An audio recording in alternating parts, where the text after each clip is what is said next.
So we're on to 23. All right. Establishes state requirements for kidney dialysis clinics. Required onset medical professional. Summary. Requires physicians, nurse practitioners, or physician assistant on site during dialysis treatment. Prohibits clinics from reducing services without state approval. Prohibits clinics from refusing to treat patients based on payment source. Fiscal impact. Increased state and local government costs, likely in the low tens of millions of dollars annually. What your vote means. A yes vote means that chronic dialysis clinics would be required to have a doctor, physician, nurse practitioner, physician's assistant on site during all patient treatment hours. A no vote means that chronic dialysis would not be required to have a doctor or a physician on site during patient treatment hours. Um,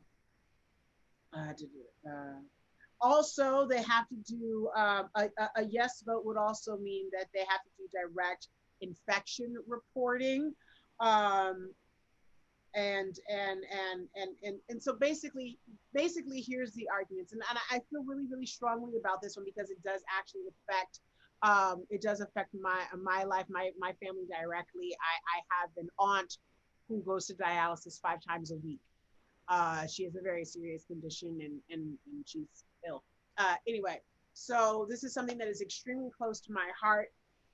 One of the biggest things is that they're saying that,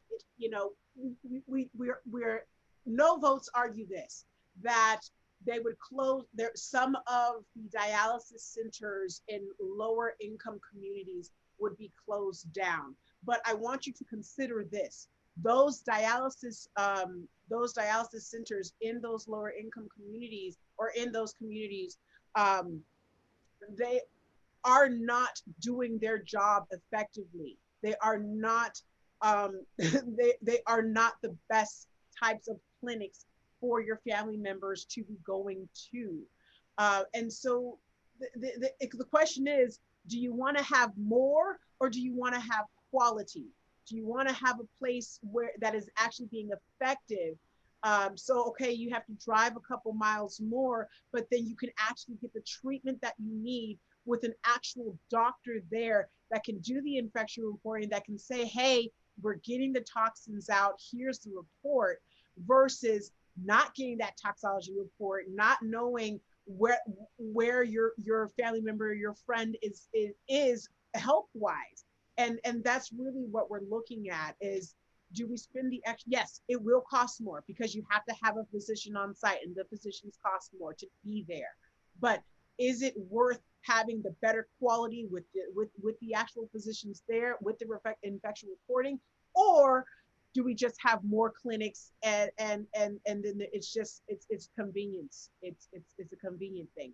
And so for me, after seeing how my aunt is doing, and going to the center where she's being treated, and seeing that her treatment, she's going 5 times a week and it's not being effective.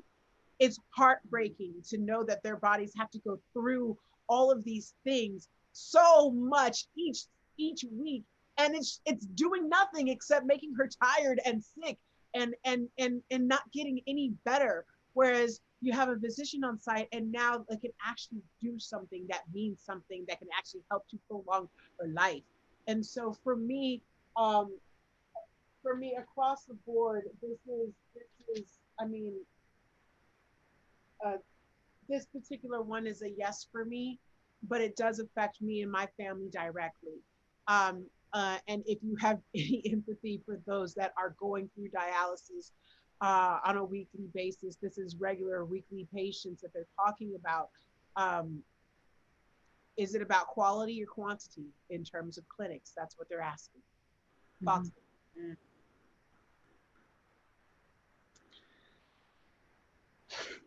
Well, Well, oh, please go, Michelle. I also have a close friend of mine who is going through dialysis and who is actually on the is making their way on the transplant list. So, their health is very important to me. I see what they do it 3 times a week. So not necessarily 5 days, but still it takes such an extreme toll on my friend's body. And so, I am very, I'm very concerned about that, and I want to make sure that she's getting the possible care. So I'm gonna say yes, but I am also gonna have a separate conversation with her around how she feels and what her take is on Proposition 23 to really be well versed on what that means to her and the difference in care in order to really make a well informed decision before I vote. You know, I really want to know what the implication is on treatment for her. Mhm. Yeah. Right now, those particular clinics are not required to have physicians or even nurse practitioners on site. And so it's just being run by staffers that say, okay, get in, get out, do your treatment, get in, get out, and no infection reporting for you as a family member or as a concerned friend to know what is actually the status of their health. Whereas this measure, if, on a yes vote, is saying we do have to have those physicians there and we do need to have the infection reporting. Yes, there is a fiscal impact. Yes, it will cost more. Um, but you're closing down the clinics. I mean, some of those clinics that are in certain areas would, in fact, close down if they cannot afford to stay open. But then you have more clinics that are quality clinics as opposed to just more clinics. Now, but does that mean that it's going to be so? For example, if say somebody goes to a clinic that's close to their house and it's convenient for them, and they end up closing that for a further away one. Now, does that mean that those clinics are now going to be more saturated with more people? Does that mean that they'll be able to get good care? I mean, I know that there'll be a physician on site, but will they be able to get the care that they need now that it'll be more saturated? Because if they close down, say, the ones that are in, her specific town, and she goes to another one, now does that mean like they close, that they have a higher concentration that they have to fill? You know what I'm saying? So she's gonna still get the good quality of care. You know what I'm saying? So that would be a concern of mine. And I know that's not on the ballot because they're literally just saying yes or no, but I want to know like how that impacts her directly. Right. Because right now it definitely sounds like, yeah, of course, if you can have a physician on site to handle things, absolutely, unequivocally, without a doubt, that should be the way that should be handled. I think the answer to that question is really about the infection reporting because then you're actually able to know, and of course that does have a fiscal impact for us taxpayers. But your friend will actually know where she stands health wise, even if you're at a clinic where there are more people, where it is more inundated. And this is not to say that these other dialysis clinics are going to, in fact, close down. And we're not saying that, and it's not saying that. But it is a possibility that they would want to consolidate and then have better quality places as opposed to having just multiple places. And so the toxicology report, the infection reporting will let us know where your family member, where your friend is health wise. And right now, there is no legal requirement for them to have that at any of the care facilities. So I see. yeah, Okay. so I would rather for the livelihood of knowing like where my family member, where my friend is in their health, like it makes more sense to go to a place that may have more people, but you actually can get a report on where you are, and actually have a doctor talk to you or have a nurse practitioner talk to you on where they are versus not knowing at all and just That's right. That's a valid point. Absolutely. I agree with you. I agree with you. I definitely wholeheartedly agree with you. So yeah, it makes sense to go forward with the yes, and if that's the case. Mhm. it is imperative to do the infection reporting, especially to know if they're getting all toxins out of the body, or what's going on.